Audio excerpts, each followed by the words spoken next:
today I thought I'd show you how to make one of my favourite desserts, which is a no-bake cheesecake. They're the easiest to make, they are tasty, and they're so versatile. You can make them with so many different flavours, and today I thought I'd make it with crunchy, because crunchies are great. So I also already have a honeycomb cheesecake on the blog as a recipe, but this one is even easier because you're not making your own honeycomb, you're using crunchies, and I mean, who doesn't love a crunchy?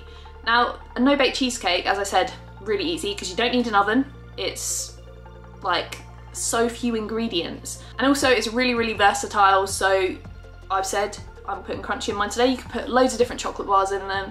You could change the flavour, you can make it caramel, you can make it lemon, you can make it whatever your stomach and your taste buds desire, you can make it that. So I will show you how to make this, and I will also pop the recipe or a link to the recipe or whatever in the description below. Honestly, really, really easy. One thing about this, it is, as it stands, obviously crunchies are not dairy-free, not vegan, so this recipe is purely a gluten-free one for now. But yeah, I will show you the ingredients and we'll get started. Okay, so here are all the ingredients that you'll need. Very, very simple with this. So I've got some gluten-free digestive biscuits. You could use any sort of gluten-free biscuit really. So I think in America they're called graham crackers. And also you can use like gluten-free shortbread, whatever you want that you can crush in. Ginger biscuits works really nicely with a cheesecake, but I'm using digestives. You need some butter, which I have already melted, and that will form the base. And then we have the filling ingredients, which you want some full-fat cream cheese. I'm using mascarpone. Often people say to me, it says full-fat cream cheese in your recipe, and then you use mascarpone. But the thing is that they're kind of the same thing to me, and I really like mascarpone in a cheesecake, but you can definitely use Philadelphia as long as it's full fat as well. I've got some double cream here, which is, you just want really high fat cream. So I know not everywhere in the world has something called double cream. I think it's called heavy cream elsewhere. Then I've got some vanilla extract, I've got some icing sugar, and then obviously the best thing in the world, the thing that makes this cheesecake a crunchy cheesecake, I've got some crunchies. So those are all the ingredients that you actually need for this. Usually I would make mine in one of these, my stand mixer, but just for ease today, because you know I'm trying to show you on camera, I'm going to use this for, like, this is for the filling. So I'm just going to use my electric hand mixer. You can do it by hand, you can use the stand mixer, you can use this, it doesn't really matter. So it's really, really flexible. And also I thought I'd show you my tin before we started. So for cheesecakes, I tend to use this tin. This is a 20 centimetre across loose bottom tin.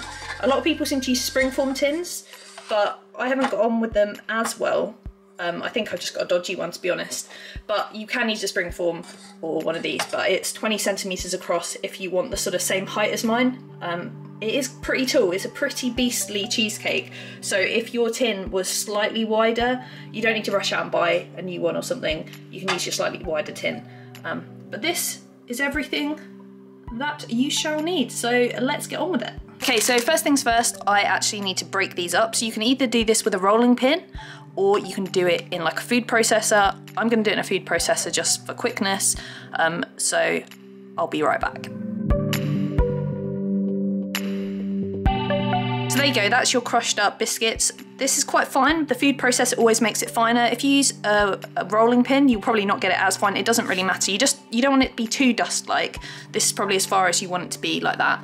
And also, I completely forgot to tell you that I have actually put one crunchy into the food processor as well to break it down, so that I have a little bits of crunchy in the base too.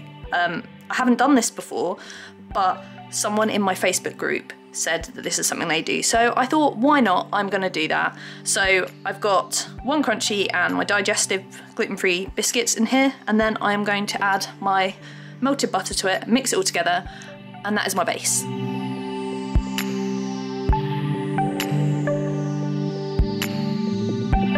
Okay, so you want your biscuits to be nicely evenly coated. They'll look a bit darker because they're a bit wetter now. You don't want it to look like there's any sort of butter moisture.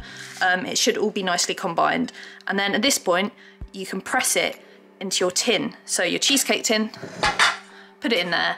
And then once we've done that, we will be placing this in the fridge for about half an hour minimum, but you can do it ahead of time or whatever, so it doesn't matter if you leave it in there for hours and hours and hours or a day or whatever. So yeah, we just need to press this in nice and compact so it's nice and even.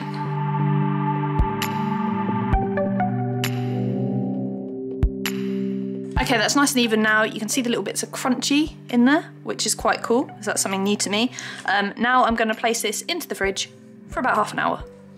Okay, so whilst the base is chilling in the fridge, I'm gonna make my filling. I've just realized it's really sunny.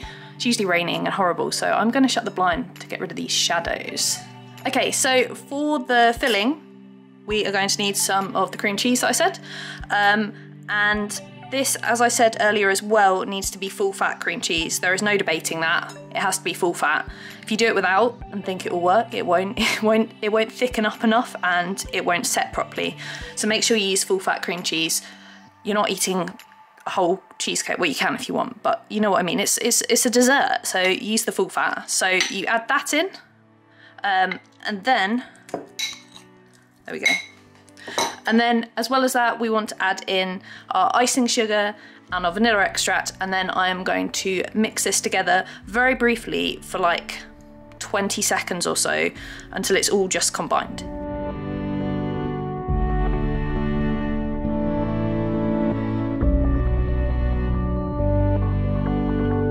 Right, so that's all combined and stuff, and now I'm going to add my double cream, which I'm just going to pour in. This is just a full 300ml tub. And then I will mix this until it all thickens up. Obviously I've added something that's a liquid, so it's gonna thin out initially, but if you keep mixing it at sort of a medium setting for, I never find any more than a couple of minutes, it will get to that nice thickness. If you over mix it, it will split, and that is not good because obviously, firstly, it doesn't look nice. Secondly, I mean, it doesn't taste bad, but it won't ever set, and it will basically, when you split it, it will thicken and then get more loose again, so there's no real saving it. But I will say just now, if that ever happens to you, just put the whole lot in the freezer and you can have like almost like a frozen cheesecake, and it still tastes really nice. It just doesn't look quite like how you wanted it, and it isn't quite how you wanted it, but you know, you've used a lot of ingredients, so don't worry if that ever happens. It's happened to me, trust me. But for this, I'm going to mix it for a couple of minutes and then I can have my crunchies.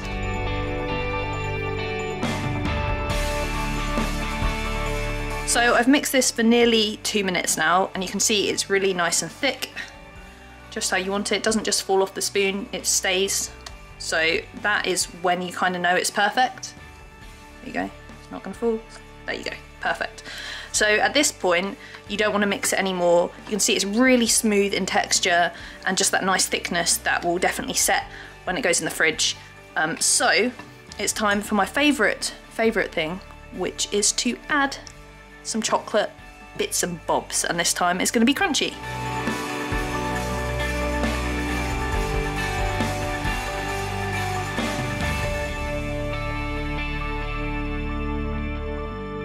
Chopped up crunchy. This is so tempting to just eat like this, but this needs to go into the cheesecake, so I'm going to fold it in. I've just done it randomly, so I did like 5 or 6, you probably saw, I did 5 or 6 crunchies, I think, which is, they seem to have got smaller. I swear crunchies are smaller now. Seem very small. But yeah, you don't need to do any particular amount. This seemed about right to me. I might not add it all, might add more, I don't know. But yeah, I'm going to fold it in.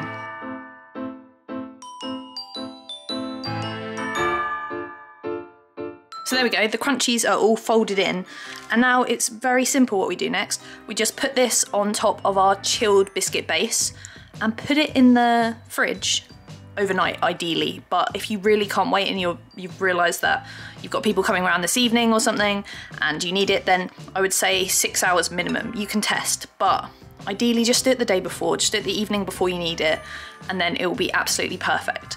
So yeah, let's put this on top of that base.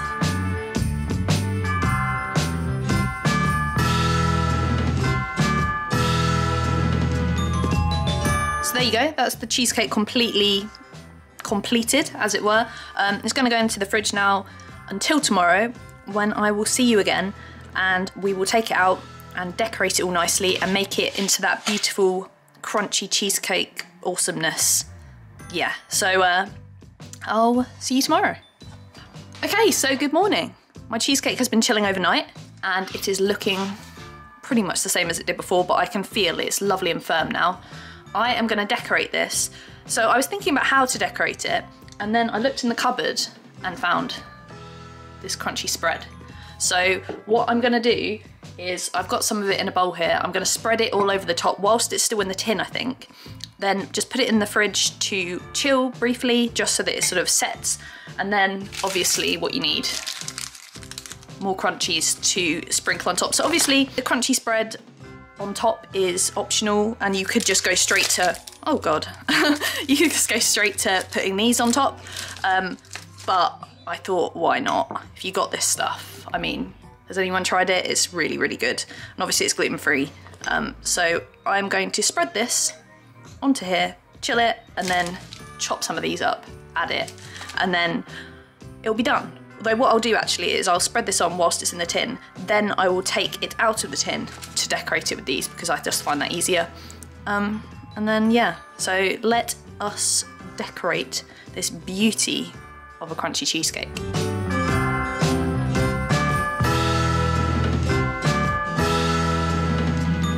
There we go. So I will put this into the fridge now just to set briefly. It doesn't really need to go in. You could probably push it out and do it straight away, but I find that setting stuff like this just makes it a little bit easier to push it out of the tin. And then it'll be time to decorate. So let's get going. So the cheesecake has had its final chill just to set the crunchy spread topping, and I have removed it from the tin. And now all I have to do is do the best bit, which is trying to make it look pretty or tasty or whatever, which is very easy. I just shove a load of crunchy on top, and then it's ready to slice and eat, and yeah. Okay, so I'm gonna decorate it now.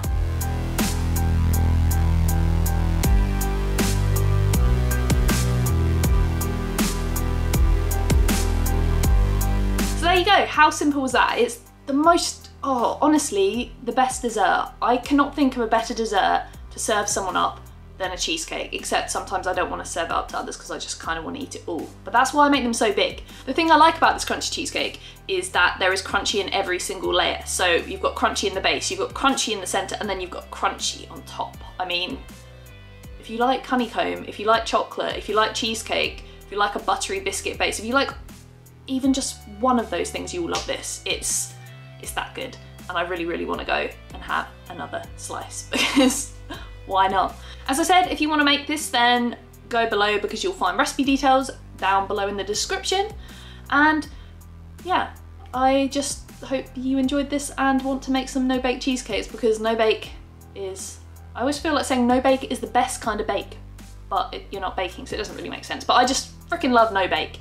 Yeah, if you've enjoyed this video and want to watch more videos like this, then click up here to watch me make my white chocolate and raspberry cookies, and click up here to watch me make my gluten-free, amazingly triple chocolate delicious brownies. And I will see you in the next video.